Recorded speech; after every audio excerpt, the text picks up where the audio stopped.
من شر الشيطان اللعين الرجيم. بسم الله الرحمن الرحيم.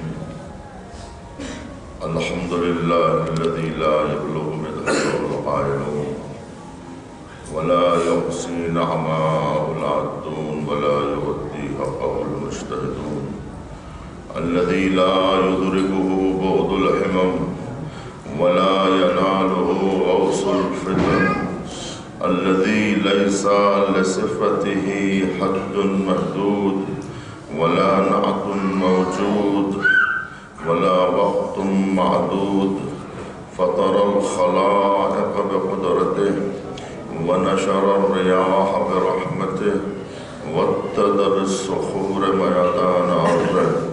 الصلاة والسلام على أشرف الأنبياء والمرسلين، النبي المؤيد والرسول المسدد، المحمود الأحمد المصطفى الأمجد أبي القاسم محمد.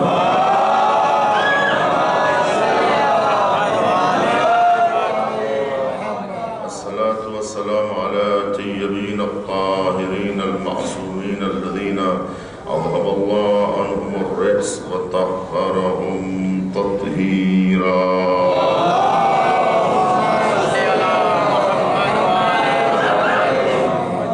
وأصحابه المنتجبين. أما بعد، فقد قال الإمام الحسين عليه السلام: ألا ترون أن الحق لا يعمل به وأن الباطل لا يتناهى عنه. صلوات عليكم.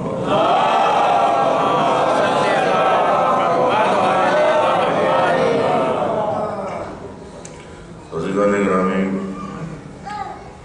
حق بیانی جہاد ہے، اور حق بات کہنا کوئی آسان کام نہیں ہے۔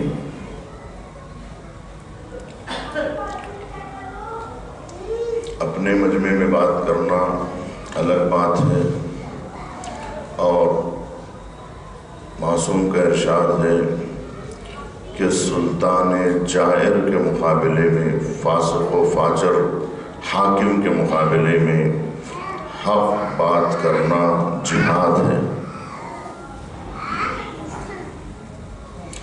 سب سے قیمتی کلام جو ہے، سب سے پرارزش کلام، سب سے بہترین کلام اور سب سے اچھا جو کلام ہے وہ سچ کلام ہے۔ سچی بات سب سے زیادہ قیمتی ہوتی ہے۔ ایک ہے قول صدق، یعنی سچی بات، اس کے مقابلے میں کیا ہے؟ قول کذب، جھوٹی بات۔ دنیا کی سب سے کم ارزش جو بات ہے، یعنی قابل مذمت جو بات ہے، وہ کذب بیانی ہے۔ جھوٹ بولنا سب سے بری بات ہے، اور سچ بولنا سب سے اچھی بات ہے۔ قول صدق، لیکن قول صدق سے بھی ایک منزل آگے آتی ہے، وہ ہے قول حق۔ قول حق قول صدق سے بھی آگے کی منزل ہے، لیکن خود قول صدق ایک مشکل کام ہے، تو قول حق تو اس سے زیادہ مشکل ہے۔ سچ بولنا مشکل ہے تو حق بولنا تو اس سے زیادہ مشکل ہے۔ لوگ سچ بولنے کے لیے اپنے مفادات دیکھتے ہیں، تو حق بیانے کے لیے کتنے مفادات نہیں دیکھے جائیں گے۔ تو عزیزان گرامی، قول صدق اور قول حق میں کیا فرق ہے؟ آپ نے دونوں جملے سنے ہوں گے کہ یہ بات میں سچ کہہ رہا ہوں، یہ بات سچی بات ہے۔ کبھی آپ نے خود سنا ہوگا کہ یہ حق بات ہے، یہ حقیقت ہے، یہ قول حق ہے، میں جو کچھ کہہ رہا ہوں وہ حق ہے۔ کبھی کہتا ہے انسان کہ جو کچھ میں کہہ رہا ہوں وہ سچ ہے، کبھی کہتا ہے کہ جو کچھ میں کہہ رہا ہوں سوال یہ ہے کہ دونوں میں فرق کیا ہوا؟ میں سچ کہہ رہا ہوں یا میں حق کہہ رہا ہوں؟ دونوں میں کیا فرق ہے؟ قول حق اور قول صدق دونوں ایک ہی بات ہے، مگر فرق کیا ہے دونوں میں؟ کیونکہ خود مترادفات جو ہے نا، جتنے مترادف الفاظ ہیں اس کی بھی ترجمے الگ الگ ہیں۔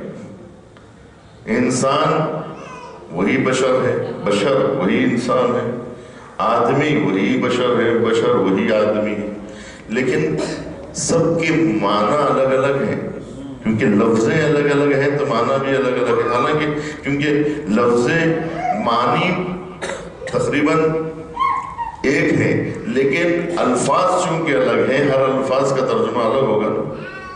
اسی طرح سے قول حق اور قول صدق میں فرق ہے۔ قول صدق وہ ہے، سچ بات اس کو کہتے ہیں کہ جہاں قول سے پہلے کوئی واقعہ ہوا ہو، تاکہ یہ قول اگر واقعے کے مطابق ہے تو قول صدق ہے، یعنی آپ سچ کہہ رہے ہیں، یعنی جو واقعہ ہوا ہے اس کے مطابق کہہ رہے ہیں۔ کہنے سے پہلے ایک واقعے کا ہونا ضروری ہے تاکہ یہ قول اس واقعے کی مطابقت کرے تو صدق ہے، اور اگر قول سے پہلے کوئی واقعہ نہیں ہوا ہے مگر اس میں شرط نہیں ہے کہ واقعہ ہوا ہے یا نہیں ہوا ہے، اس سے کوئی غرض نہیں ہے۔ غرض یہ ہے کہ اگر قول مطابق واقعہ ہو تو صدق ہے، اور واقعہ مطابق قول ہو تو حق ہے۔ قول مطابق واقعہ ہو تو سچ ہے، اور اگر واقعہ مطابق قول بن جائے تو وہ حق ہو جاتا ہے۔ اگر کوئی چیز ہوئی ہے اور آپ نے یہ کہا ہے کہ ایسا ہی ہوا ہے، واقعے کے مطابق قول نکل رہا ہے تو ٹھیک ہے، سچائی ہے۔ لیکن اگر کوئی واقعہ پیش نہیں آیا، مثال کے طور پہ کہا گیا کہ بچوں تمہارا لباس درزی کے پاس ہے، اب یہ بات صحیح ہے یا غلط ہے؟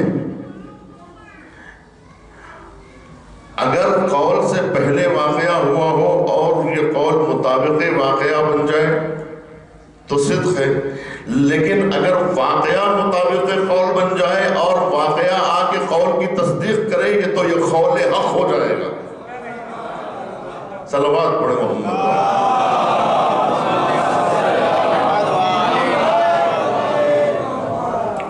تو یہ فرق ہے قول حق اور قول صدق میں۔ تو سب سے قیمتی جملہ کون سا ہوا؟ سب سے قیمتی گفتگو کون سی ہے؟ وہ حق کی گفتگو ہے۔ سچ بولنا سب کو آتا ہے، لیکن حق بولنا ہر کسی کو نہیں آتا۔ بازار میں جھوٹ بکتی ہے، میں نے عرض کیا نا آپ کو، لیکن سچائی کا کوئی خریدار نہیں ہوتا۔ جس بازار میں سچائی نہیں بکتی ہے اس بازار میں حق کیا بکے گا؟ جہاں کوئی صداقت کا خریدار نہ ہو وہاں حق کا خریدار کون ملے گا؟ وہ کون جوہری ہوگا جو حق کی قدر کرے گا؟ تو عزیزان گرامی، حوریں ہو کہ جنت یہ تو ادنا سا صلہ ہے، حوریں ہو کہ جنت یہ تو ادنا سا صلہ ہے، خود حق میں وہ لذت ہے جو ان سب سے سوا ہے۔ حق کی لذت کو آپ نے ابھی محسوس نہیں کیا ہے، لذت حق کا آپ نے ابھی ادراک ہی نہیں کیا ہے، اور لذت حق کا ادراک ہر کسی کے نصیب میں بھی نہیں ہوتا. جیسے جنت ہر ایک کے نصیب میں نہیں ہے، ویسے حق اور صداقت بھی اور اس کی چاشنی بھی ہر قلب کو نصیب نہیں ہوتی. ہر دل اسے قبول بھی نہیں کرتا، ہر کوئی اس کی قدر بھی نہیں جانتا. یہ اہل حق ہی حق کی قدر جانتے ہیں. سچائی کی قدر کون کرے گا؟ اہل صدق ہی صداقت کی اہمیت کو جانتے ہیں، ورنہ جھوٹوں کو تو سچ کی کوئی اہمیت کا اندازہ ہی نہیں ہے. وہ کیا سچائی کے پیچھے جائیں گے؟ ان کو سچائی سے نفرت ہے. جن کی زندگی جھوٹ میں گزری ہے، جن کی زندگی اور جن کا بچپنا، جن کی جوانی جھوٹ میں گزری ہے، وہ لوگ سچائی کی قدر کیا کریں گے؟ وہ سچوں کو کیوں پسند کریں گے؟ اسی لیے کہا گیا کونوا مع الصادقین، سچوں کے ساتھ ہو جاؤ. لیکن کتنے لوگ ہوئے تھے سچوں کے ساتھ؟ سب جھوٹوں کے ساتھ ہوتے ہیں، سچوں کے ساتھ کوئی نہیں ہوتا. سمجھا آپ نے؟ وہ باصرف لوگ بہت کم ہوتے ہیں. یہ ایسے جھوٹے ہیں جو سچوں کو جھوٹا بنا دیتے ہیں، جو سچوں کو جھوٹا بنا دیتے ہیں. اور یہ ایسے سچے ہیں جو جھوٹے کو بھی جھوٹا کہتے ہوئے شرماتے ہیں. یہ ایسے سچے ہیں. یہ وہ صادقین ہیں کہ جو جھوٹوں کو جھوٹا کہنے کے لیے شرماتے ہیں. اپنا باغ فدق چھوڑ دیتے ہیں. یہ ہے صادقین کی عظمت، انہیں کہتے ہیں صادقین. تو عزیزان گرامی، جب صداقت کو کوئی پسند نہیں کرتا تو آپ بتائیے کوئی حق کو سنے گا؟ کوئی حق کو پسند کرے گا؟ میٹھی باتیں سب کو اچھی لگتی ہیں، میٹھا دین سب کو اچھا لگتا ہے، میٹھی باتیں سب کو اچھی لگتی ہیں، لیکن کڑوی باتیں ہر ایک کو اچھی نہیں لگتی. میٹھا دین سب کو پسند آتا ہے.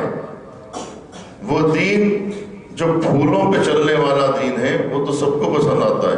پھول پہننے کی بات آئے تو سب پہننے کے لیے تیار ہو جاتے ہیں، لیکن جب تختہ دار سجایا جاتا ہے تو پھر میسم کے علاوہ کوئی نہیں ہوتا. تو عزیزان گرامی، لوگوں کو عادت ہو گئی ہے، آسان راحت پسندی کی عادت ہو گئی ہے، آسائش پسندی کی عادت ہو گئی ہے. اگر آپ کو دین چاہیے تو دین آسائشوں میں نہیں ملتا، دین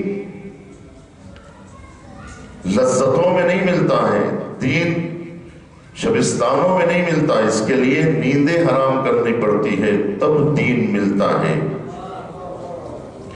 دین کانٹوں پہ چلاتا ہے، دین انسان کو تیروں اور تلواروں کے سائے میں پروان چڑھاتا ہے، لیکن وہ تیر اس قدر اسے لذت بخش معلوم ہوتے ہیں کہ وہ تیروں سے گھبراتا نہیں ہے، تیروں کے مقابلے میں کھڑا ہو جاتا ہے.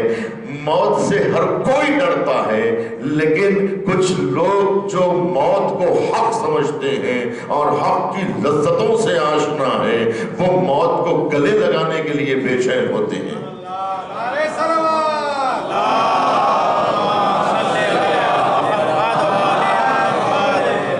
اندازہ لگایا آپ نے کہ کیا طاقت ہے حق میں، یہ کیا لذت ہے حق میں. لوگ موت سے گھبراتے ہیں، اور یہ کیسے اہل حق ہے کہ جو موت پر مر مٹے جا رہے ہیں، جو کانٹوں بھرے راستوں پہ چلنا پسند کرتے ہیں.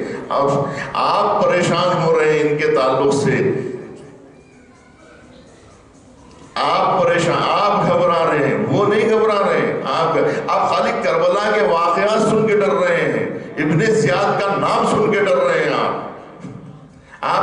شمر کا نام سن کے ڈر رہے ہیں۔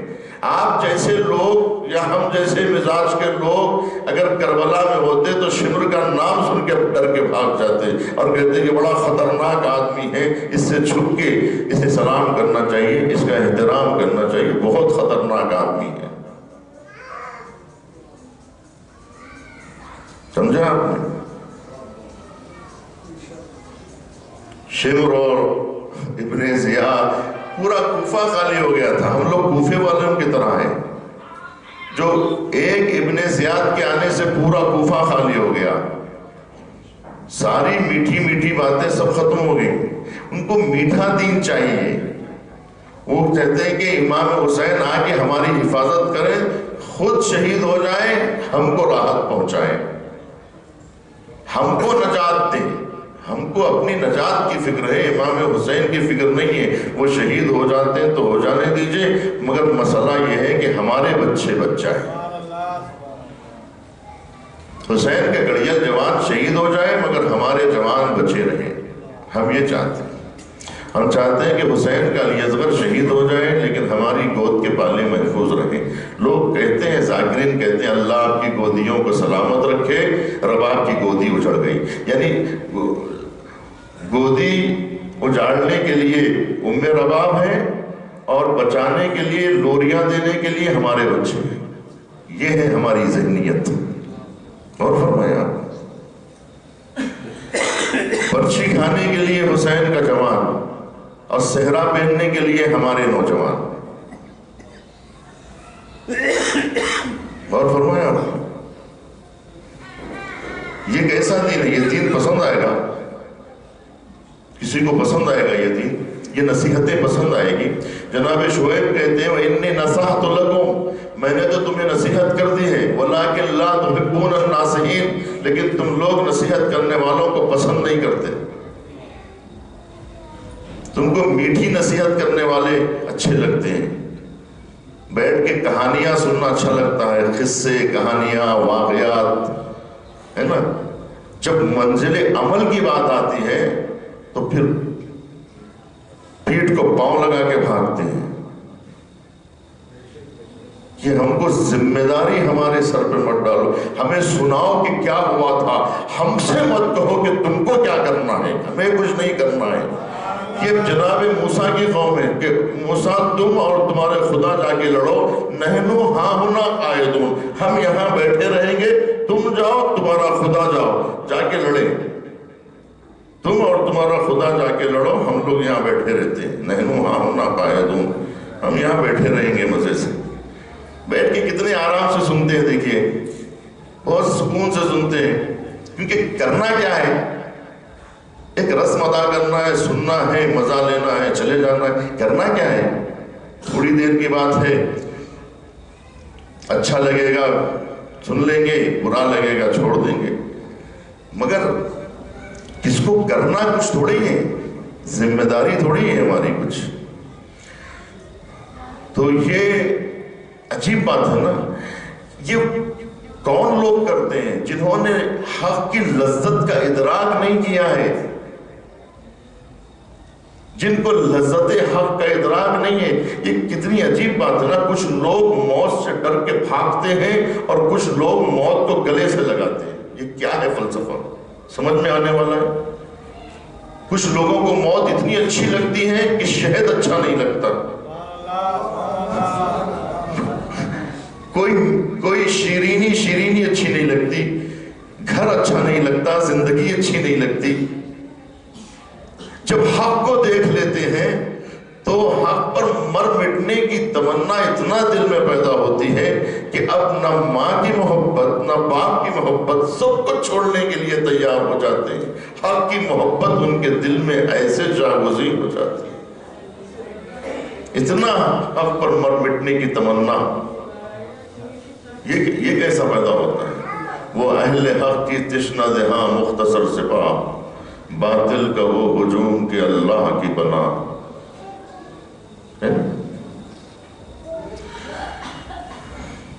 یہ اہل حق کی سپاہ تھی جس نے حق کا ادراک کر لیا تھا، لذت حق جن کو حق کی لذت مل جاتی ہے وہ کہتے ہیں پروردگار جنت ملے نہ ملے، حورانی مقصورات فی الخیام کے حجرے ملے نہ ملے، لم یطمثہن انس قبلہم ولا جان کا دیدار ملے نہ ملے، کوثر و تسنیم کی نہروں کا پانی ملے نہ ملے، پروردگار کچھ ملے نہ ملے لیکن تو مل جانا۔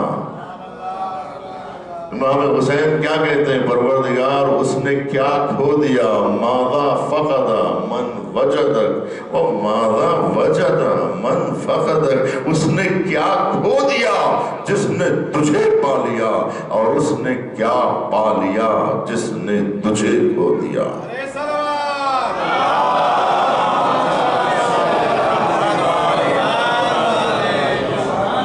تو مل گیا تو سب مل گیا، تو نہ ملا تو کچھ بھی نہ ملا۔ لذتوں کی عزیزان گرامی وقت نہیں ہے ہمارے پاس کہ لذتوں کی ایک فہرست ہے کہ لذت کسے کہتے ہیں۔ آپ آئیے دنیا لذات میں آئیے تو آپ کو پتا چلے گا کہ خود لذت کس چیز کا نام ہے، لذت کسے کہتے ہیں، لذتوں کا فلسفہ کیا ہے۔ یہ باتیں وہ ہیں کہ جس کو سننے میں خود لذت ملتی ہے، اور یہ کہانیوں کی کتابوں میں نہیں ملتی، اس کے لیے زحمت کرنی پڑتی ہے، ذہن پر بوجھ ڈالنا پڑتا ہے ان مطالب کو سمجھنے کے لیے۔ وہی میں نے عرض کیا نا آپ سے کہ کتنے لوگ ایسے ہیں جو کالج سے بھاگ جاتے ہیں، جو مدرسے کی چھٹی ملتی ہے تو خوش ہوتے ہیں، کتنے ایسے طالب علم بھی ہے کہ جو مدرسے کی چھٹی ملتی ہے تو روتے ہیں، جو درس بند ہوتا ہے تو انہیں افسوس ہوتا ہے، کلاس میں جس دن نہیں جاتے ہیں، مدرسہ جس دن نہیں جاتے ہیں اس دن انہیں تکلیف ہوتی ہے۔ وہ کہتے ہیں کہ مدرسہ ہے وطن اپنا، جیئیں گے ہم کتابوں پر، ورق ہوگا کفن اپنا۔ تو منم آن تشنے دانش، دیکھیے لذتوں کی کتنی انتہا ہے، لذتوں کے کتنے مراتب ہیں۔ میں مختصر طور پر وہ اشارہ کرتے ہوئے چلو، اس لیے کہ بہت ہی لمبی گفتگو ہے، اس کے لیے کافی وقت چاہیے اور سننے والے لوگ بھی چاہیے۔ ماشاءاللہ آپ لوگ سن رہے ہیں، لیکن پھر بھی آپ کو تکلیف میں نہیں دینا چاہتا، کیونکہ بہت تکلیف میں دے چکا ہوں اور اتنا آپ مجھے برداشت کر چکے ہیں۔ اب تو 40 بھی ہو گیا، اب بھی کیا برداشت کریں، اب آخری دن ہے، تھوڑا سا برداشت کر لیجئے، اس کے بعد آپ کو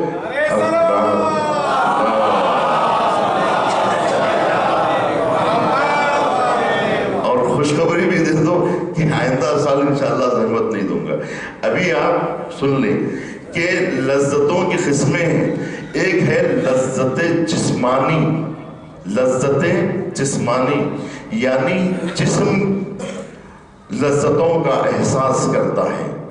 جیسے بھوک لگتی ہے تو کھانا کھاتے ہیں، کھانے میں کیا ملتی ہے؟ لذت ملتی ہے۔ پیاس لگتی ہے، تشنگی میں پانی اچھا لگتا ہے، گرمی ہو دھوپ ہو اس میں ٹھنڈا پانی پیتے ہیں تو لذت ملتی ہے، کھانے میں لذت ملتی ہے۔ لیکن بعض فلاسفر کہتے ہیں کہ یہ لذت کہاں ہے، یہ تو دفع الم ہے، یعنی ایک تکلیف تھی جو دور ہوئی، لذت کہاں ملی؟ یہ جو جس کو جسمانی لذت آپ کہہ رہے ہیں، یہ لذت کہاں ہے؟ یہ تو دفع الم ہے۔ یعنی بھوک کی آگ لگی تھی، آگ بھڑک رہی تھی، بھوک ایک آگ ہے، تشنگی ایک آگ ہے، پیاس کی آگ لگی تھی، اس پر پانی چھڑکا گیا تو پیاس بجھ گئی، تو پیاس بجھی، تشنگی ختم ہوئی، یعنی آگ کو بجھایا گیا ہے، لذت کہاں ملی؟ بھوک لگی تھی، بھوک لگی تھی، کھانا کھا لیا تو لذت کہاں ہے؟ بھوک مٹی، جو چیز گڑھا تھا اس گڑھے کو پر کر دیا گیا، جو خلا تھا اس خلے کو پر کیا گیا، جو آگ لگی تھی بھوک کی وہ آگ کو بجھا دیا گیا، لذت کہاں ملی؟ اسی طرح شہوت کی آگ ہے، اسی طرح تمام چیزوں کی جتنی بھی جسم سے وابستہ جتنی لذتیں ہیں وہ ساری لذتیں در حقیقت دفع علم ہے، لذت کہاں ہے؟ لیکن اگر اس کو بھی اگر ہم لذتوں میں شمار کر لیں، کیونکہ کتنے ایسے لوگ ہیں جو جینے کے لیے نہیں کھاتے بلکہ کھانے کے لیے جیتے ہیں، کتنے لوگ ایسے ہیں کہ جو جینے کے لیے نہیں پیتے بلکہ پینے ہی کے لیے جیتے ہیں، یعنی اس میں لذتیں ڈھونڈتے ہیں۔ ایک صاحب نے بڑی اچھی بات کہی، کہ مسلمان اور ہندو میں فرق یہ ہے، ہندو گھر میں آتا ہے تو کہتا ہے کھانا نکالو، مسلمان جب گھر میں آتا ہے تو پوچھتا ہے کیا پکا ہے؟ مسلمان پوچھتا ہے کیا پکا ہے، ہندو کہتا ہے کھانا نکالو، اسے معلوم ہے کہ کیا پکتا ہے۔ ان کو جو ہے کھانے میں لذت چاہیے، اس کو صرف پیڑ بھرنا ہے۔ تو مسلمانوں نے دیوڑیاں کھا گئے، جاگیر کھا گئے، منصب کھا گئے، دروازے بیچ کے کھا گئے، کھڑکیاں بیچ کے کھا گئے، سب بیچ کے کھا گئے، مگر پھر بھی لذت ختم نہیں ہوئی۔ تو بہرحال اس کو بھی لوگ لذت سمجھتے ہیں، اور اس کو بھی آپ لذتوں کی فہرست پہ لکھ لیجئے تو جسمانی لذت ہو گئی۔ جسمانی لذت سے بڑھ کر کھانے کی لذت، پینے کی لذت، ان لذائذ سے ہٹ کر شہوت کی لذت، اس ساری لذتوں کو الگ رکھیے۔ اب دوسری لذت جسے لذت خیال کہا جاتا ہے، یہ جو لذت خیال ہے یہ لذت جسم کی لذت سے کہیں زیادہ لذیذ ہے۔ اور فرمائیں یہ کون سی لذت ہے؟ تخیلات کی لذت۔ خارج میں کچھ نہیں ہے، یعنی حقیقت میں کچھ نہیں ہے، کہاں ہے یہ؟ خیال میں ہے، ذہن میں ہے۔ مثال کے طور پر عہدہ ہے، منصب ہے کہ آپ پرائم منسٹر بن گئے، آپ ایم پی بن گئے، آپ ایم ایل اے بن گئے، تو یہ جو منصب ہے، یہ منصب پہ ہوتا کیا ہے؟ ایم ایل اے بنتے انسان چینج ہو جاتا ہے، یہ جو گوشت پوست کا انسان ہے یہ چاندی کا ہو جاتا ہے، پرائم منسٹر بنتے ہی اس کا جسم سونے کا ہو جاتا ہے، یعنی بدل جاتا ہے، وہ قیمتی ہو جاتا ہے، وہی انسان ہوتا ہے، یہیں بیٹھے رہتا ہے۔ پھر وہ منصب ہے کہاں؟ پرائم منسٹر سے پوچھو تمہاری پرائم منسٹری ہے کہاں، ذرا دکھاؤ۔ کسی صدر سے پوچھئے آپ کی صدارت کہاں ہے، آپ صدر ہیں، صدارت دکھاؤ، کہاں دکھائیں گے؟ وہ تو تخیل میں ہے، کاغذ پہ سیاہی ہے، وہ تو کاغذ پر ہے۔ یہ آپ کے ذہن میں کیا ہے؟ خالی خیال ہے کہ میں پرائم منسٹر ہوں، یہ لذت ہے۔ یہ لذت خیالی میں اتنا گم ہو جاتا ہے انسان کہ اسے جسمانی لذت کی بھی پرواہ نہیں ہوتی۔ جن ایام میں یہ بھکاری نکلتے ہیں ووٹ مانگنے کے لیے، یہ جو ایم ایل اے ہیں، یہ ایم پی ہیں، لوک سبھا والے، اور یہ جتنے بھی لوگ ہیں اسمبلی کے ممبر، یہ لوگ گھر گھر جا رہے ہیں۔ کیا پریشانی ہے تم کو؟ کھانا نہیں ہے، پانی نہیں ہے، کس چیز کی بھوک لگی ہوئی ہے تم کو؟ کون سی بھوک ہے جسے مٹانا چاہتے ہو؟ وہ کون سی لذت ہے جو تمہارے پاس نہیں ہے؟ گھوڑا ہے، گاڑی ہے، مکان ہے، پھر کیوں گھر گھر بھیک مانگ رہے ہو؟ یہ کون سی بھیک ہے جو مانگ رہے ہو؟ تو کہا یہ کھانا نہیں مانگ رہے ہیں، پانی نہیں مانگ رہے ہیں، پھر کیوں پریشان ہیں؟ اور ان دنوں میں آپ پانی دیجئے، پینا نہیں چاہتے، کھانا رکھیے، کھانا نہیں چاہتے۔ الیکشن کا زمانہ ہے، ہم کو نہ کھانے کی ضرورت ہے نہ پینے کی ضرورت ہے۔ اب آپ بتائیے، کچھ لوگ جو ان کے اطراف میں چلتے ہیں وہ صرف کھانے پینے کے لیے چلتے ہیں۔ جو ایم ایل اے صاحب کے ساتھ، ایم پی صاحب کے ساتھ جو لوگ لگے ہوتے ہیں نا، وہ لوگ صرف کھانا تلاش کرتے ہیں۔ دعوت ہوتی ہے ایم پی صاحب کی اور کھاتے ہیں ان کے موالی، ان کے اطراف میں جو لوگ ہوتے ہیں نا وہ مرغ توڑ رہے ہوتے ہیں۔ آپ دیکھیے کبھی الیکشن کے زمانے میں، ہم نے تو قریب سے دیکھا، آپ نے بھی شاید دیکھا ہو کہ ان ایم ایل اے اور ان ایم پی اور اس سیاسی حضرات کے ساتھ آپ رہیے تو معلوم ہوگا کہ جو ہے وہ تو کچھ نہیں کھاتے. ان کے ساتھ رہنے والے سوال یہ پیدا ہوتا ہے کہ آخر یہ شخص جو جس کو جسمانی لذت کی کوئی پرواہ ہی نہیں ہے، یہ کس لذت میں کھویا ہوا ہے؟ آخر اس کو ایسی کون سی لذت محسوس ہو رہی ہے کہ جو ان لوگوں کو سمجھ میں نہیں آ رہا ہے.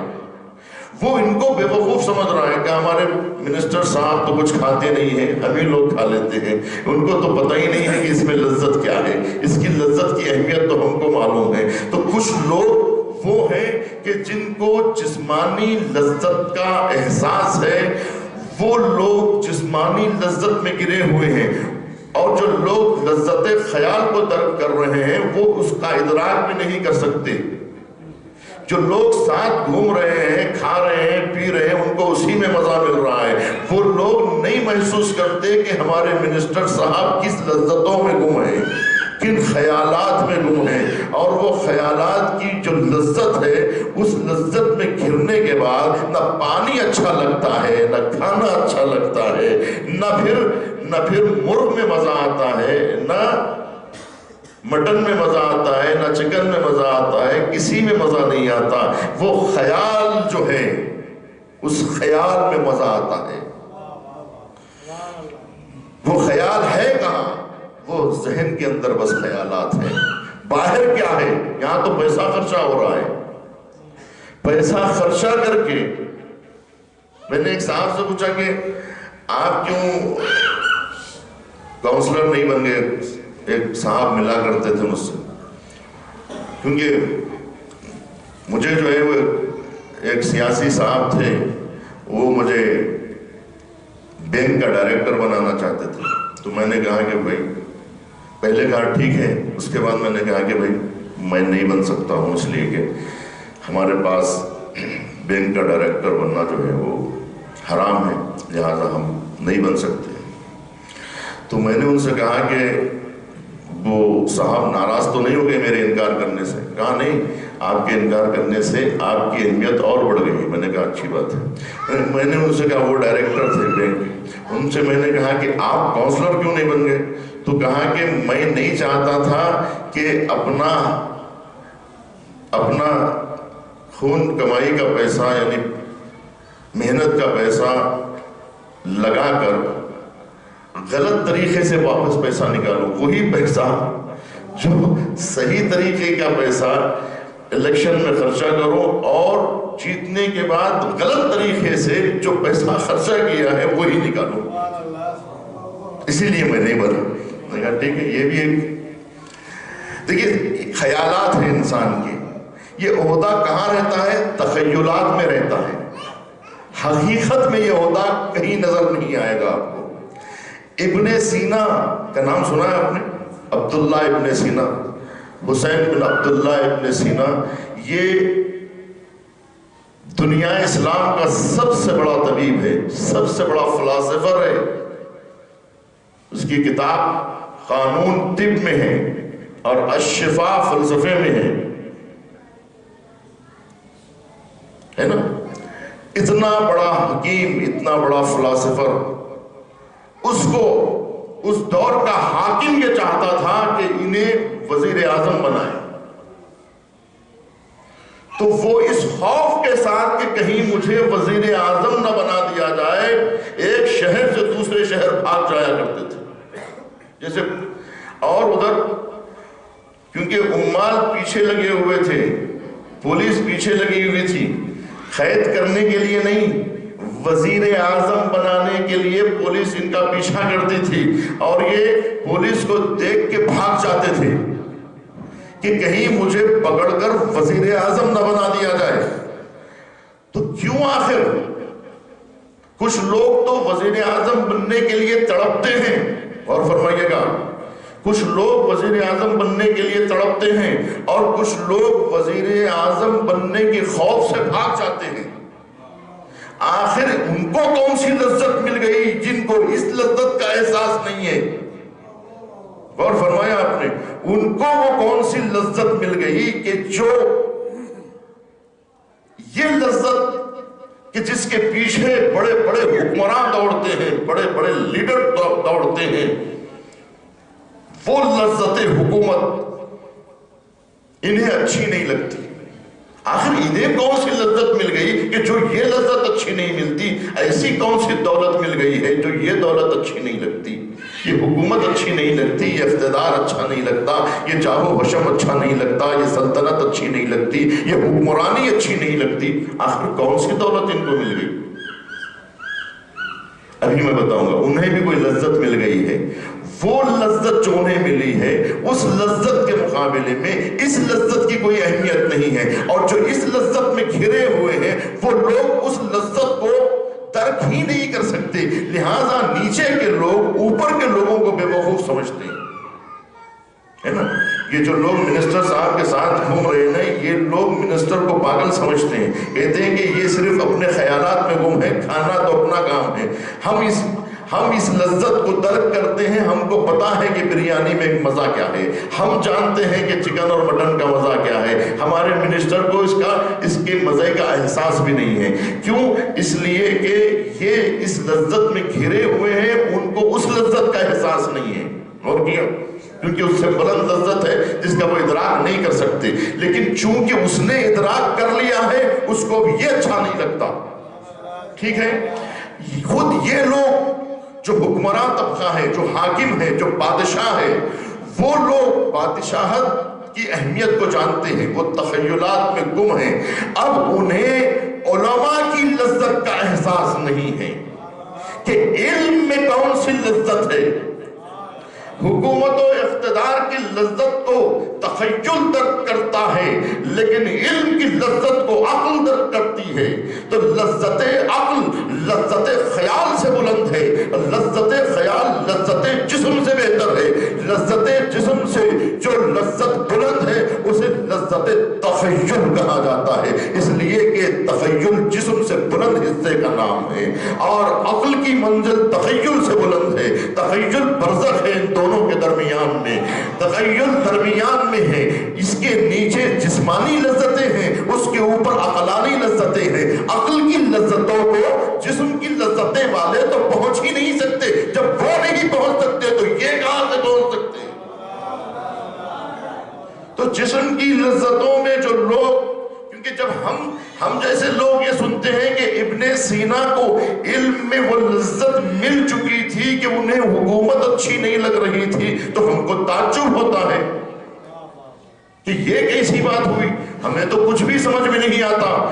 کیوں؟ اس لیے کہ یہ منزل ہمارے ادراک سے بہت بلند ہے، ہمیں اس کا ادراک ہو ہی نہیں سکتا، ہم اس منزل کو پہنچ ہی نہیں سکتے، کیونکہ ابھی تو ہم منزل خیال کو ترک نہیں کرے کہ تخیلات کی لذت کیا ہوتی ہے۔ جب وہاں تک نہیں پہنچے تو اس منزل تک کہاں پہنچیں گے؟ اور فرمایا آپ نے حکومت کی لذت، اقتدار کی لذت۔ آپ یہ سمجھتے ہیں کہ جن لوگوں کو علم کی لذت مل گئی ہے کیا وہ تخیلات کے پیچھے پڑیں گے؟ جنہیں علم کی لذت کا ادراک ہو چکا ہے، عزیزان گرامی، جوش ایک جگہ پہ لکھتا ہے کہ عالم کو کسی الفاظ کے معنی کے معلوم ہونے پر اتنی خوشی ہوتی ہے کہ سکندر اعظم کو اپنی فتوحات پر بھی اتنی خوشی نہیں ہوتی۔ اور ایک جگہ جوش لکھتا ہے کہ اس دنیا میں دولت کی نہیں دماغ کی فرماروائی ہے، اور رامش و رنگ کے متوالوں کو اس بات کی خبر نہیں کہ نوشت و خواند ایک ایسی بے نظیر عیاشی بھی ہے کہ جس کے سامنے راجہ اندر کا اکھاڑا بھی گورے غریباں سے زیادہ سنسان نظر آتا ہے۔ لذت علم، لذت حقائق، لذت معارف، لذت تحقیق، لذت انکشاف۔ سائنسدانوں سے پوچھئے، گھنٹوں لگے رہتے ہیں اپنے پروجیکٹ پہ، انہیں حکومت کی پیشکش کیجئے، اقتدار کی بات کیجئے، انہیں کچھ بھی اچھا نہیں لگتا، اس لیے کہ وہ ایک چیز کو کشف کرتے جا رہے ہیں، کسی چیز میں گم ہو گئے ہیں، ہے نا؟ جب کسی عالم کا آپریشن ہونے والا تھا تو انہوں نے کہا کہ مجھے سن مت کیجیے، اس لیے کہ پہلے سن کرنے والا انجیکشن دیا جاتا ہے، اس کے بعد آپریشن کیا جاتا ہے تاکہ انسان کو درد کا احساس نہ ہو۔ تو انہوں نے کہا کہ اگر میرا آپریشن کرنا ہے تو مجھے سن مت کریے، اس لیے کہ بے ہوش کرنے کو کتنے لوگ جائز نہیں سمجھتے۔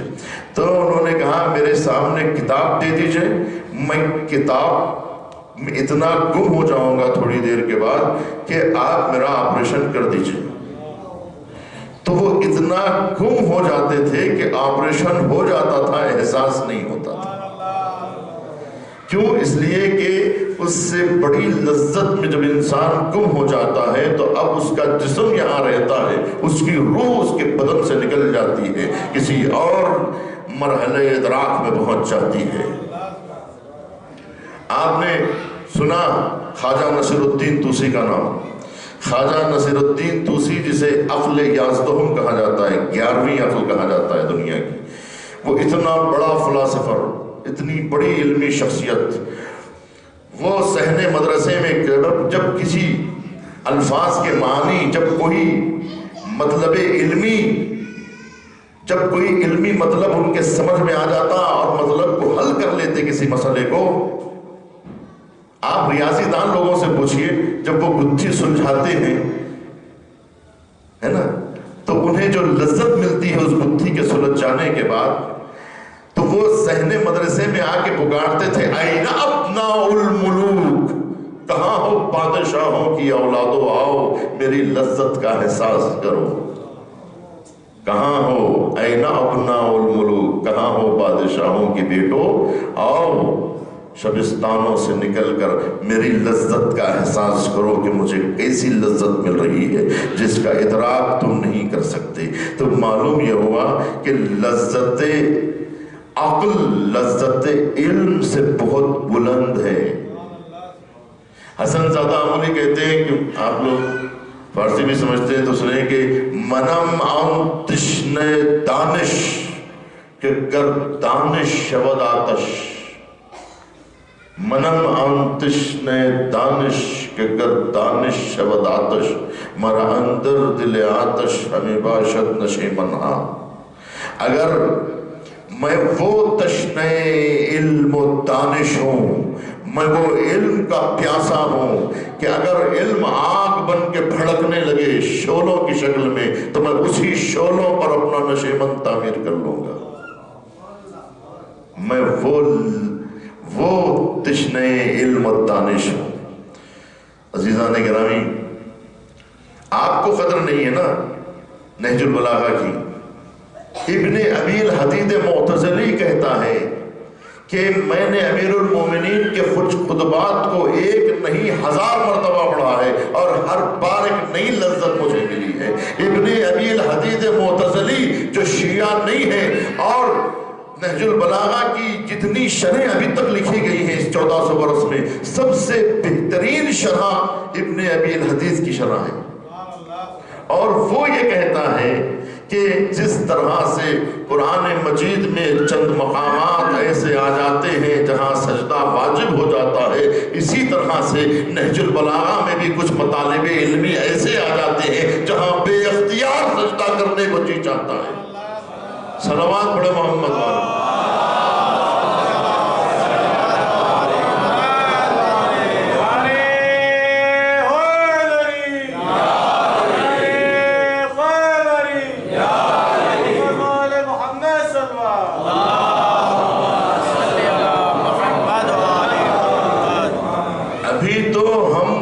لائق ہی نہیں ہوئے جو فضائل علی سن سکیں۔ یہ جو کہا جاتا ہے کہ فضائل سنائیے فضائل سنائیے، سوال یہ پیدا ہوتا ہے کہ آپ فضائل کو سمجھ بھی سکیں گے یا نہیں، فضائل کو سن بھی سکیں گے یا نہیں، کیا فضائل آپ کی سمجھ میں بھی آئے گی یا نہیں؟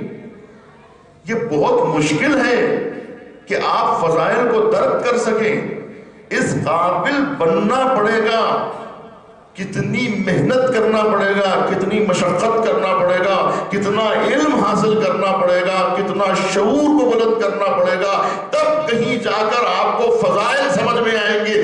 ابھی تک آپ نے جو کچھ بھی سنا وہ فضیلت نہیں سنا، خطیبوں کے تخیلات سنا اور ان کی رائے سنا کہ میں یہ سمجھتا ہوں، میں نے یہ غور کیا، میں تو یہی کہتا ہوں، میں نے جو سمجھا علی کو وہ آپ کے سامنے پیش کر رہا ہوں۔ ابھی تک جو بھی سنا ہے آپ نے شاعروں کے تخیلات سنے ہیں، شاعری سنی ہے، خطابت سنی ہے، ذاکری سنی ہے، لیکن فضائل نہیں سنے، اس لیے کہ علی کے فضائل خیبر و خندق میں نظر نہیں آتے۔ علی کی فضیلتوں کو اگر درک کرنا ہے تو نہج البلاغہ کے صفحات پہ غور کرنا ہوگا۔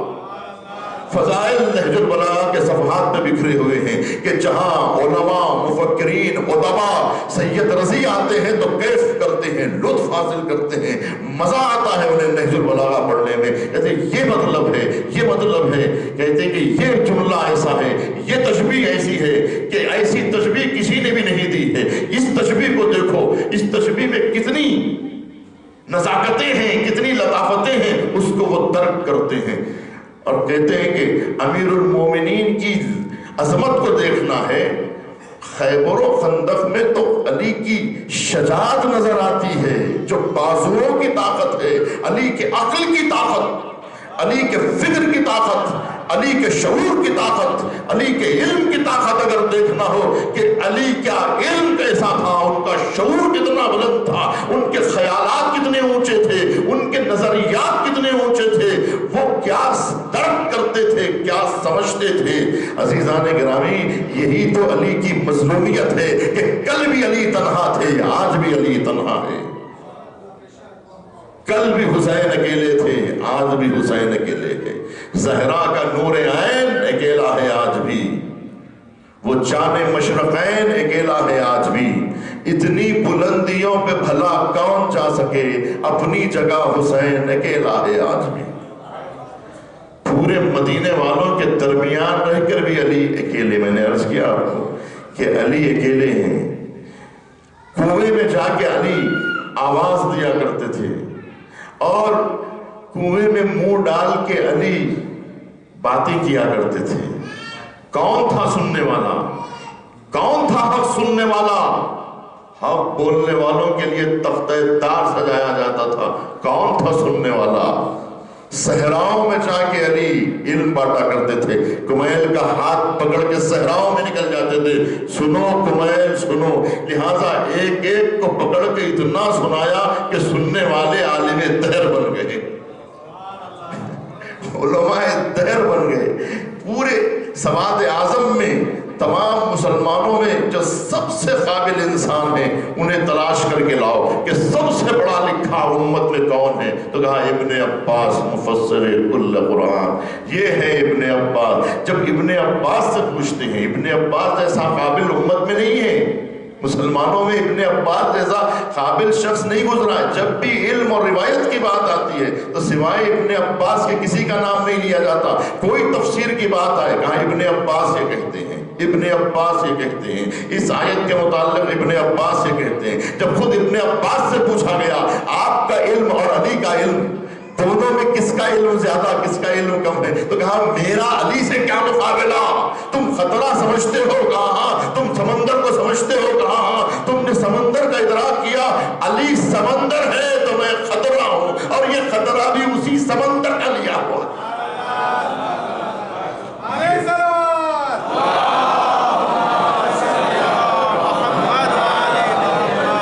یہ خطرہ بھی اسی سمندر کا ہے، یہ بھی الگ نہیں ہے۔ ابن عباس کا علم بھی علی سے لیا ہوا ہے۔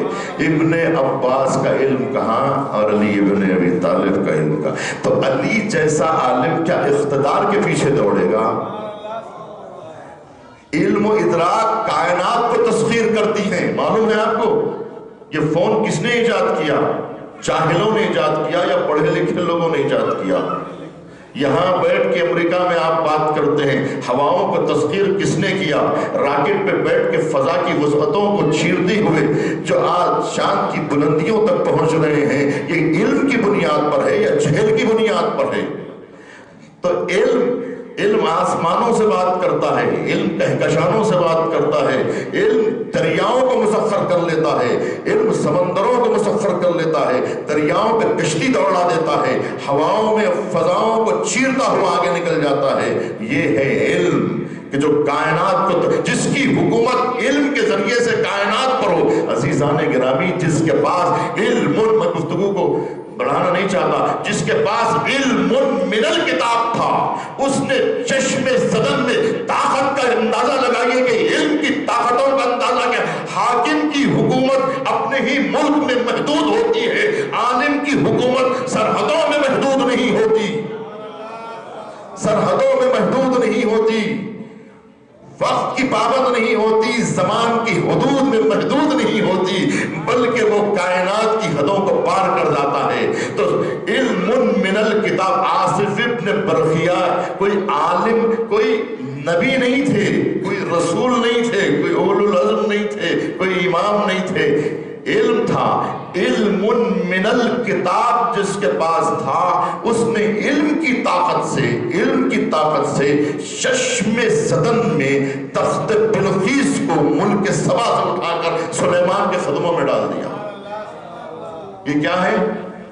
علم من الکتاب کی طاقت ہے۔ جب علم من الکتاب کی یہ طاقت ہے، جو من الکتاب یعنی کتاب کا کچھ علم، جب من الکتاب کا علم اور اس کی طاقت یہ ہے کہ تو پھر جو من عندہ علم الکتاب ہو، جس کے پاس کل کتاب کا علم ہو، اس کی عظمتوں کا کون ادراک کر سکتے ہیں؟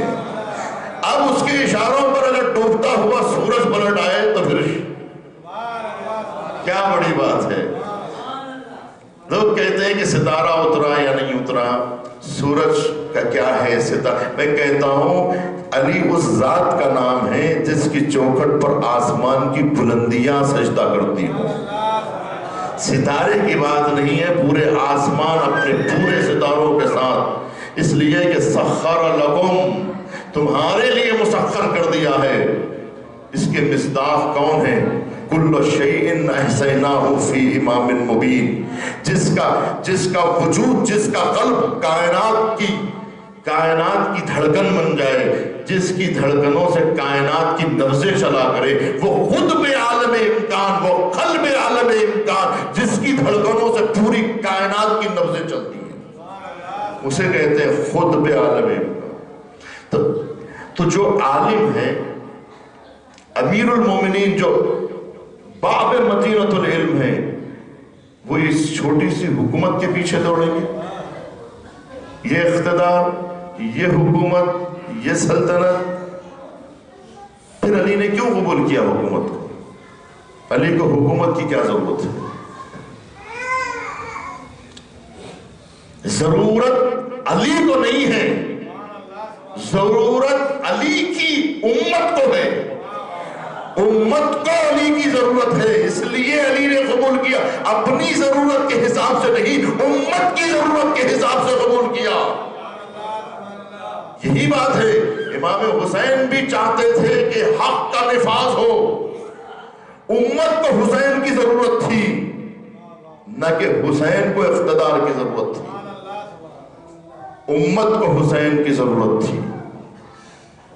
اقتدار کے پیچھے ہم نہیں دوڑتے، اقتدار ہمارے پیچھے دوڑتا ہے، اور اگر قبول کر لے تو بہت بڑی بات ہے، اس لیے کہ امیر المومنین کہتے ہیں کہ ہر رعایا اپنے حاکم سے ڈرتی ہے، ہر رعایا اپنے حاکم کے ظلم سے پریشان ہوتی ہے۔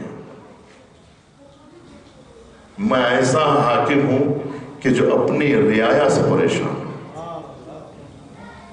رعایا حاکم سے پریشان رہتی ہے، اس کے ظلم سے پریشان رہتی ہے، یا ایسا حاکم ہے جو اپنی امت کے ظلم سے پریشان ہے، اپنے رعایا کے ظلم سے۔ امیر المومنین کہتے ہیں کہ خدا کی قسم اگر علماء سے اللہ نے یہ عہد نہ لے لیا ہوتا، واللہ من برع النسمۃ دانے کی شگافتہ کرنے والے کی قسم، وَأَن لَا يُقَارُّ عَلَى الْعُلَمَاءِ عَلَى كِذَّةِ ظَالِمٍ وَلَا سَغَبِ مَظْلُومٍ لَأَلْقَيْتُ حَبْلَهَا عَلَى غَارِبِهَا وَلَسَقَيْتُ آخِرَهَا بِكَاسِ أَوَّلِهَا۔ اگر اللہ نے وَأَن لَا يُقَارُّ عَلَى الْعُلَمَاء، اگر اللہ نے علماء سے یہ اقرار نہ لے لیا ہوتا کہ ظالم کی شکم پوری اور مظلوم کی گرسنگی پر خاموش نہ بیٹھے رہے، تو خدا کی قسم میں حکومت کی باغ ڈور کو خود اسی کے کاندھے میں ڈال دیتا اور اس کے آخر اس کو اس کے اول کے کاسے سے سیراب کرتا۔ جس طرح سے میں نے پہلا دور حکومت کو ٹھکرایا تھا، اسی طرح سے یہ بھی ٹھکرا دیتا۔ اگر مجھے حق کے نفاذ کی پرواہ نہ ہوتی، اگر اللہ نے علماء سے یہ قرار نہ لے لیا ہوتا کہ وہ ظالم کی شکم پوری اور مظلوم کی گرسنگی پر خاموش نہ بیٹھے رہیں، تو لَأَلْقَيْتُ حَبْلَهَا عَلَى غَارِبِهَا وَلَسَقَيْتُ آخِرَهَا بِكَاسِ أَوَّلِهَا وَلَأَلْفَيْتُمْ، یہ ہے تاریخی جملہ، وَلَأَلْفَيْتُمْ دُنْيَاكُمْ هَذِهِ اَذْهَدَ عِنْدِي مِنْ أَفْتَتَ عَنْزِلْ، پھر تم دیکھتے کہ تمہاری حکومت، تمہارا اقتدار، تمہاری جاہ و حشم، تمہاری سلطنت اور تمہارا لشکر علی کی نگاہوں کے سامنے بیمار بکری کے ناک سے بہتے ہوئے نزلے کے گندے پانی سے زیادہ حقیر ہے۔ پھر تم دیکھتے کہ تمہارا اقتدار، تمہاری سلطنت کی علی کے سامنے کیا حیثیت ہے۔ پھر تم دیکھتے کہ تمہاری چاہ و حشم کی وہ واقعہ آپ نے کتنی مرتبہ نہیں سنا کہ مقام زیخار میں کہ جب امیر المومنین اپنی جوتیاں سی رہے تھے، کسی نے آ کے کہا کہ یا علی آپ یہ جوتیاں کیوں سی رہے ہیں؟ تو کہا مجھے ان جوتیوں کی اہمیت اتنی زیادہ ہے کہ تمہارے اقتدار سے بھی زیادہ ہے، تمہاری حکومت سے بھی زیادہ ہے۔ علی کی نگاہوں کے سامنے تمہاری حکومت، تمہارا اقتدار اس جوتیوں سے بھی کم قیمت کا ہے۔ اس لیے کہ یہ حکومت میرے کام نہیں آتی، میں اس اقتدار کو جوتی میں بھی نہیں پہنتا، کم سے کم یہ جوتیاں میرے کام آتی ہیں۔ اقتدار تو جوتی کی بھی برابر کام نہیں کرتا ہے۔ امیر المومنین کہتے ہیں کہ میں اتنا برابر بھی اگر مجھے ظلم کرنے کے لیے کہا جائے کہ چیونٹی کے منہ سے چھلکا نکال لو، تب بھی میں اتنا ظلم نہیں، اس کے مقابلے میں 7 اقلیم بھی مجھے دے دیا جائے تو ٹھوکر مار دوں گا۔ عزیزان گرامی، ادراک کیا آپ نے لذت ادراک کیا ہے؟ جب علم کی لذت کا یہ احساس ہے تو ایمان کی لذت کا احساس کیا ہوگا؟ حق کی لذت کا احساس کیا ہوگا؟ تبھی تو کہا کہ حوریں ہو کہ جنت یہ تو ادنا سا صلہ ہے، خود حق میں وہ لذت ہے جو ان سب سے سوا۔ اب میرے پاس نہیں ہے وقت کہ میں آپ کو جنت کی سیر کراؤں اور وہاں بتاؤں کہ جنتیں بھی کئی قسم کی ہوتی ہیں، جنت افعالی، جنت اسمائی، جنت ذاتی، اس کے لیے الگ وقت چاہیے، الگ لوگ چاہیے، کیونکہ کتنی ایسی باتیں ہیں جو ہر ایک کے سامنے نہیں کہی جا سکتی۔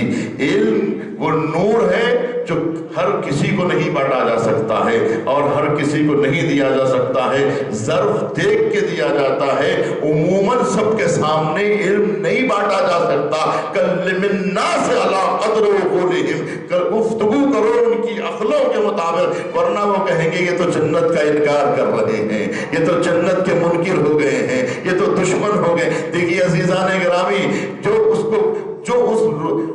آپ بارہا سنا ہوگا کہ سلمان کا ایمان اگر ابوذر پر ظاہر ہو جائے تو لقتلہ، وہ انہیں قتل کر دیں گے کافر سمجھ کے، کہ تو انکار کرتا جا رہا ہے ہر حقیقت کا، ہر حقیقت کا انکار کرتا جا رہا ہے، لہذا وہ کافر سمجھیں گے۔ اسی لیے کہا گیا کہ یہ 9ویں درجے کا ایمان ہے جو 10ویں درجے کو درک نہیں کر سکتا۔ 8ویں درجے پہ مقداد ہے، مقداد ابوذر کا ادراک نہیں کر سکتے، ابوذر سلمان کا ادراک نہیں کر سکتے، سلمان علی کا ادراک نہیں کر سکتے، اس لیے کہ وہ کل ایمان ہے۔ صلوات پڑھو محمد۔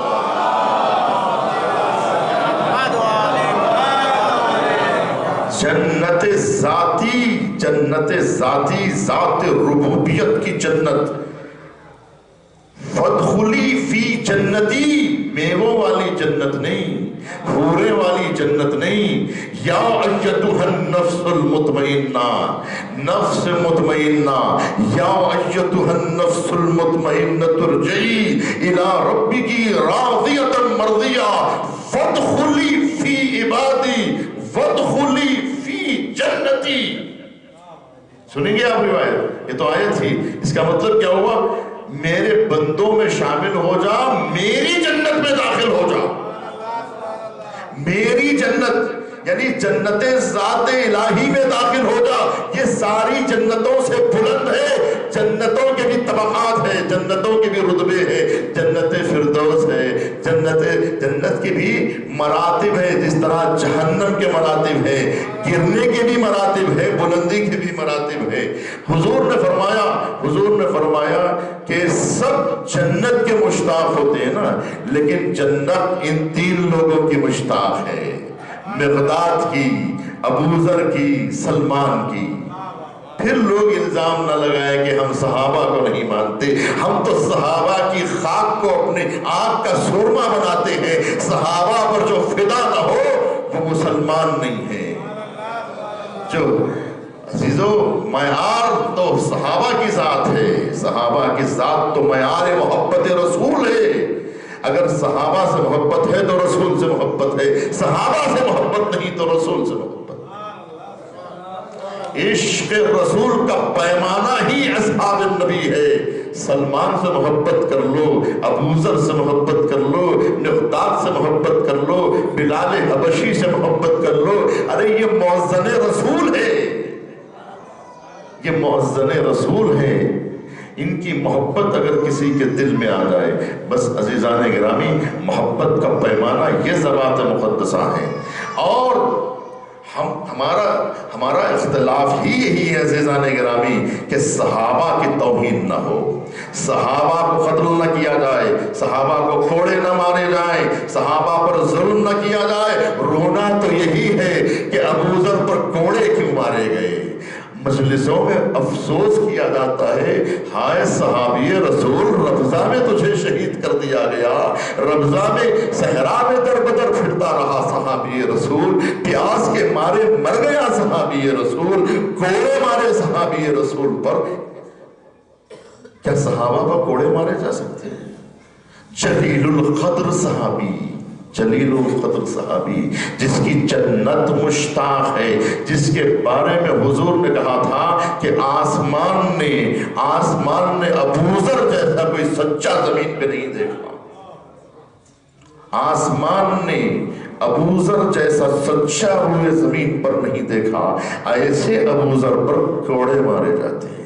ارے یہی وہ شخصیتیں ہیں کہ جو حق کا پیمانہ بنی تھی. یہی تو حضور نے کہا تھا کہ عمار تمہیں فی باغیہ قتل کرے گی، تمہاری شہادت معیار حق و باطل بن جائے گی، تمہاری ذات، تمہاری شہادت حق و باطل میں فرق پیدا کرے گی. تم جس کے ساتھ ہو حق اس کے ساتھ ہے، تمہیں جو قتل کریں گے وہ باغی ہوں گے، تم جس کا ساتھ دو گے وہ اہل حق ہوں گے. معیار مقداد عمار یاسر کی ذات کو بنایا گیا. کون ہے عمار؟ جس کی ماں بھی شہیدہ، جس کا باپ بھی شہید. اسلام کا پہلا شہید یاسر اور اسلام کی پہلی شہیدہ سمیہ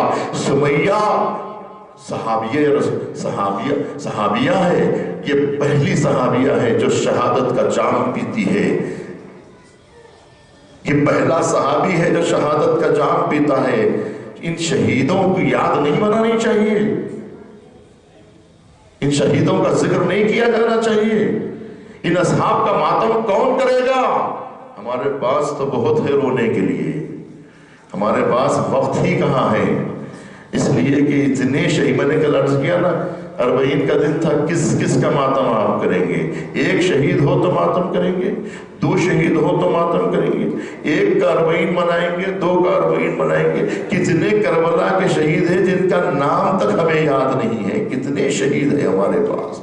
پوری تاریخ اسلام شہادت سے بھری ہوئی ہے. اور پھر خاندان رسول میں اتنے شہید ہیں کہ ہمیں وقت نہیں ملتا ہے کہ ان اصحاب پہ گریہ کیا جائے عزیزان گرامی، لیکن جب وقت ملتا ہے اور جب نظر جاتی ہے تو ضرور آنکھوں سے آنسو نکل جاتے ہیں۔ ہائے وہ جلیل القدر صحابی، اس کی کیا خطا تھی، اس نے کیا گناہ کیا تھا؟ حق بولنے کے جرم میں عزیزان گرامی یہی تو عرض کر رہا ہوں، حق بولنے والے کو پھول نہیں پہنائے جاتے، حق بولنے والے کو نذرانے نہیں دیے جاتے، حق بولنے والوں کے لیے کانٹے بچھائے جاتے ہیں، ان کے لیے سلی تیار کی جاتی ہے، انہیں تختہ تار ان کے لیے سجایا جاتا ہے، ان پر کوڑے مارے جاتے ہیں۔ جرم کیا تھا؟ حق بیانی کا جرم تھا۔ ابو ذر نے حق بیان کیا تھا دربار خلافت میں، تب کوڑے مارنے کا حکم دیا گیا، کہا اسے شہر سے دربدر کر دو اور اسے شہر بدر کر دو، اور کوئی اسے بدرخا کرنے کے لیے نہ جائے، کوئی اسے الوداع کرنے کے لیے نہ جائے۔ لیکن تاریخ شاہد ہے، علی مرتضیٰ حسن و حسین کو لیے ہوئے ابو ذر کو فدا کرنے کے لیے پہنچ گئے۔ اے صحابی رسول تجھ پر سلام، اے نبی کے جلیل القدر صحابی تجھ پر سلام۔ عزیزان گرامی، صحابہ کی شان میں گستاخیاں کرنا جرم ہے یا نہیں ہے؟ صحابہ کی شان میں گستاخیاں کرنا جرم ہے یا نہیں ہے؟ اور انہیں اگر کوئی شہید کر دے کسی صحابی کو تو کتنا بڑا جرم ہے۔ میں یہی تو عرض کرتا ہوں کہ کیوں امیر المومنین پہ ظلم ہوا ہے؟ امیر المومنین صحابی رسول تھے یا نہیں تھے؟ جب یہ صحابی رسول تھے تو صحابی رسول کی طرف تیر کیوں چلائے گئے؟ صحابی رسول پہ تلواریں کیوں چلائی گئی؟ صحابی رسول کے سر کو شگافتہ کیوں کیا گیا؟ اور یہ صحابی رسول کا غم کیوں نہ منایا جائے؟ عزیزان گرامی، حسین بھی صحابہ کی فہرست میں، شاید آپ کو نہیں معلوم، حسین ابن علی بھی صحابہ میں شامل ہے، اہل بیت میں بھی شامل ہے، صحابہ میں بھی شامل ہے، اس لیے کہ جو تعریف صحابیت کی جاتی ہے اس تعریف میں حسین بھی شامل ہے، یعنی جس کو رسول کی صحبت ملے حالت ایمان میں وہ صحابی ہے۔ تو حسین بھی آغوش رسول کا پروردہ ہے، حسین ابن علی بھی آغوش رسول میں صحبت رسول کو درک کیا ہے۔ نبی نے گلے کے بوسے لیے ہیں، نبی کے گود، اور یہ نبی کے گود کے پالے ہیں۔ شاہ ولی اللہ نے اسرار الشہادتین میں لکھا، دو شہادتیں، حسن کی شہادت، حسین کی شہادت۔ اس سر شہادتین کیا ہے؟ یہ حسن و حسین کی شہادت نہیں ہے، یہ جسم کا حصہ ہے نبی کا۔ اور یہ فضیلت جو شہادت حسن و حسین کی ہے وہ بھی نبی کے حصے میں آتی ہے، وہ بھی نبی کے فہرست، اس لیے کہ یہ جسم جان نبی ہے۔ حسین منی وانا من حسین، حسین مجھ سے ہے میں حسین سے ہوں، حسن مجھ سے ہے میں حسن سے ہوں۔ یہ حسن و حسین نہیں ہے، نبی کی آغوش کے پالے ہیں۔ عزیزان گرامی، بہت ساری باتیں تھیں جس کو میں چھوڑ دیا، بہت سارے مطالب تھے جس کو میں چھوڑ دیا۔ میں صرف معذرت چاہتے ہوئے کہ بات مکمل نہ ہو سکی، گفتگو مکمل نہ ہو سکی، مگر وقت گزر گیا۔ تو عزیزان گرامی، یہ حق پرست تھے، حق کی تائید میں، حق کی خاطر اقتدار سے محرومی، حق کی خاطر مدینہ چھوڑنا پڑا۔ جب نبی کی آنکھ بند ہوئی، بلال نے مدینہ چھوڑ دیا۔ شہزادی کہہ رہی تھی بلال سے کہو کہ بلال آ کے اذان دے، اس لیے کہ دور رسول کی یاد تازہ ہو جاتی۔ جب بلال کی اذان آتی ہے تو مجھے مصطفیٰ یاد آ جاتے ہیں، مجھے میرے بابا یاد آ جاتے ہیں۔ عزیزان گرامی، ظلم کی تاریخ صرف یاسر اور سمیہ سے شروع ہو کے ختم نہیں ہو گئی، آغاز تو ہوا ہے یاسر و سمیہ سے، لیکن تاریخ آگے بڑھی تو شہادتوں کی فہرست رکی نہیں، بلکہ نبی کی بیٹی بھی شہید ہوئی، شہیدہ ہے نبی کی بیٹی۔ اور افسوس یہ ہے کہ مسلمانوں کی نظروں کے سامنے خود مسلمانوں نے اپنے نبی کی بیٹی کا احترام نہیں کیا۔ آگ اور لکڑیوں کا انبار خانہ سیدہ پہ نظر آیا۔ نبی کی بیٹی نے کیا ظلم کیا تھا؟ نبی کی بیٹی نے کس کے ساتھ کیا برا سلوک کیا تھا کہ جس کی وجہ سے نبی کی بیٹی، سوال یہ ہے کہ 18 برس میں شہادت کیسے واقع ہو گئی؟ اس کم سنی میں جان کیسے گنوا دی؟ اور سوال یہ ہے، آپ نے جب بھی فاطمہ زہرا کا تصور کیا ہوگا ذہن میں بس یہ آتا ہے کہ ایک ضعیفہ ہے کہ جو کمر سے جھکی ہوئی ہے، جس کے ہاتھ میں عصا ہے، جو عصا تھام کے جو ضعیفہ چلتی ہے۔ سوال یہ ہے کہ امت نے وہ کون سا ظلم ڈھایا تھا کہ 18 برس کے سن میں ضعیف ہو گئی اور ہاتھ میں عصا آ گیا؟ اب فاطمہ زہرا نے اپنی پسلیوں کا زخم جو امت نے دیا تھا وہ علی کو بھی نہیں بتایا۔ کیا بتایا جائے کہ میرے بابا کی امت نے میری پسلیاں توڑ دی؟ یہ کہا جائے گا؟ کیا علی سے یہ کہا جائے گا؟ کیسے بتایا جائے گا؟ اور اس وقت علی مرتضیٰ کو پتا چلا اور صیحہ کیا، چیخ مارنے لگے کہ جب غسل دینے لگے تو کہا فاطمہ نے مجھ سے وہ زخم چھپایا تھا۔ جب دفن کی باری آئی تو کہا مصطفیٰ، اے نبی کریم، میں آپ کی امانت کو ویسے نہ لوٹا سکا جیسا آپ نے میرے حوالے کیا تھا۔ بس عزیزو، فاطمہ زہرا پر خاتمہ نہیں ہوا مصیبتوں کا، بلکہ فاطمہ کی بیٹی کوفہ و شام کے بازاروں میں نظر آ رہی تھی۔ فاطمہ زہرا مدینے کی چار دیواری میں شہید کر دی گئی، لیکن فاطمہ کی بیٹی کربلا سے کوفے سے شام بازاروں میں رسن باندھی گئی تھی۔ ایک رسن میں 12 گلے تھے، کسی کا ہاتھ بندھا تھا تو کسی کا گلا بندھا تھا۔ وہ کتنی بڑی مصیبت تھی کہ جب خاندان رسالت کی بیویوں کو دربار شام میں بھیجا جا رہا تھا اور 700 کرسی نشینوں کا مجمع کہ جس میں مسلمان کم تھے، بڑے بڑے حکمرانوں کے سفیر، مملکتوں کے سفیر بلائے گئے تھے، بادشاہوں کے بچے بلائے گئے تھے اور حکمرانوں کو بلایا گیا تھا کہ آؤ آ کے تماشا دیکھو۔ کس کا تماشا دیکھو؟ ہمارے نبی کی اولاد کا تماشا دیکھو۔ ان لوگوں نے پوچھا یزید یہ کون ہے؟ کہا یہ نبی کی بیٹیاں ہیں۔ ارے تجھے شرم نہیں آتی؟ عیسیٰ کو گزرے ہوئے زمانہ گزر گیا، آج بھی عیسیٰ کا کوئی صحابی اور اس صحابی کا کوئی صحابی، اس کی صحابی کی اولاد کی آخری پشت بھی اگر کوئی ہمیں نظر آتی ہے تو اس کا ہم احترام کرتے ہیں۔ ارے یہ تو نبی کی نوازیاں ہیں، یہ تو نبی کی بیٹیاں ہیں، ان کے ساتھ تو کیا سلوک کر رہا ہے؟ جو لوگ تماشا دیکھنے آئے تھے وہ یزید کو ڈانٹنے لگے، پورا نقشہ بدل گیا۔ زینب کبریٰ نے کہا یزید تجھے شرم نہیں آتی کہ تیری خواتین، تیری عورتیں تو پردے کے پیچھے بیٹھی رہے اور علی و فاطمہ کی بیٹیوں کو تو نے دربار میں پیش کر دیا ہے؟ یہ کہہ کے جناب زینب نے کہا اے یزید زیادہ دیر تجھے مہلت نہیں ملنے والی ہے، زیادہ دیر تجھے مہلت نہیں ملے گی۔ یہ اللہ کا قانون ہے کہ وہ کچھ دن دے کر اپنے وہ اقتدار کی لذت سے آشنا کر کے پھر اسے جہنم کی طرف کھینچتا ہے۔ لذتوں میں مبتلا ہونے والے سمجھتے ہیں کہ یہ اللہ کا دیا ہوا ہے، نہیں، یہ اللہ کا عذاب ہے، اور جب عذاب نازل ہوگا تو کوئی تجھے بچانے والا نہیں ہوگا۔ زہرا کی بیٹی دربار شام میں گفتگو کر رہی تھی۔ عزیزان گرامی، یہی قرآن پڑھنے والے توحید کے مرتکب ہو رہے تھے۔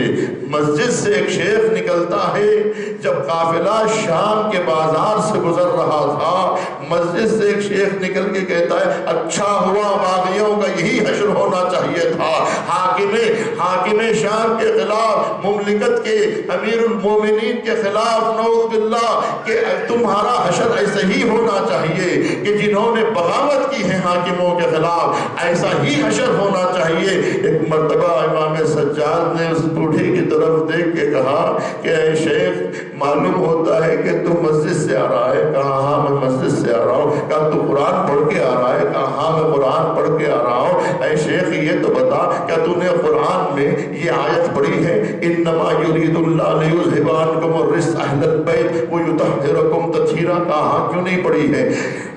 کہا تو نے قرآن کی یہ آیت پڑھی ہے کہ قل لا اسألکم علیہ اجرا الا المودۃ فی القربى؟ کہا ہاں کیوں نہیں پڑھی ہے؟ کہ تو نے قرآن میں یہ آیت پڑھی ہے وآتى حقہ ذی القربى؟ کہا ہاں یہ بھی پڑھی ہے، مگر یہ تو بتاؤ کہ ان آیتوں سے تمہارا کیا تعلق ہے؟ تو کہا اے شیخ تو نہیں جانتا یہ آیتیں تو ہم اہل بیت کی شان میں نازل ہوئے ہیں، ہم ہی تو وہ خاندان اہل بیت ہے جس کا ذکر قرآن مجید میں آیا ہے، وہی اقربائے رسول ہم ہے جس کی مودت کو اجر رسالت قرار دیا گیا ہے، وہی ہم اہل بیت رسول ہے جس کی طہارت کا ذکر قرآن میں آیا ہے۔ وہ دیکھو نوکے نیزہ میں میرے بابا کا سر کٹا ہوا ہے، یہ حسین ہے جو نبی کی آغوش کا بالا ہے۔ میں زین العابدین ہوں، میں زین العابدین ہوں، میں علی ابن الحسین ہوں۔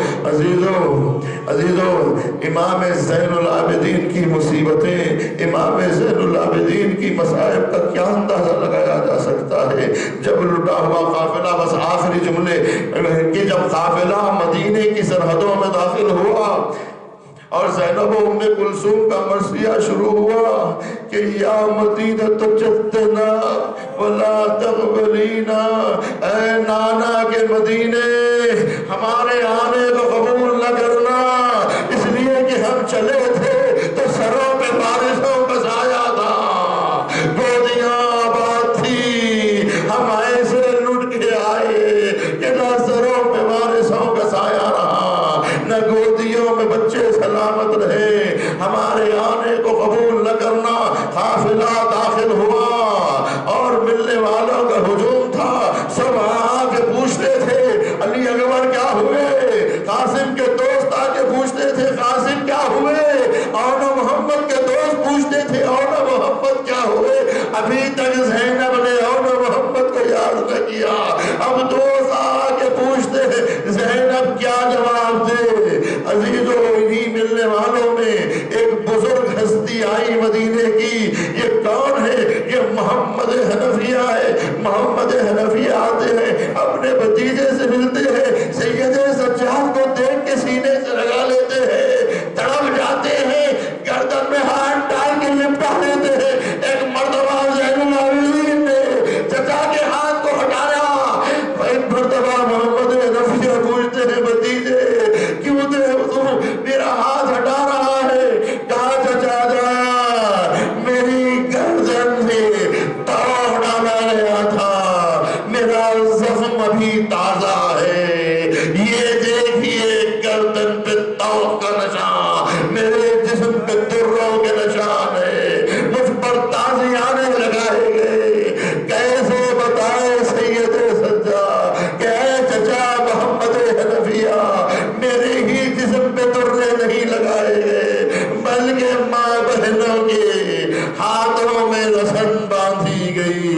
زینب کسے دکھائے کہ میرے بالوں پہ رسیوں کے نشان ہیں۔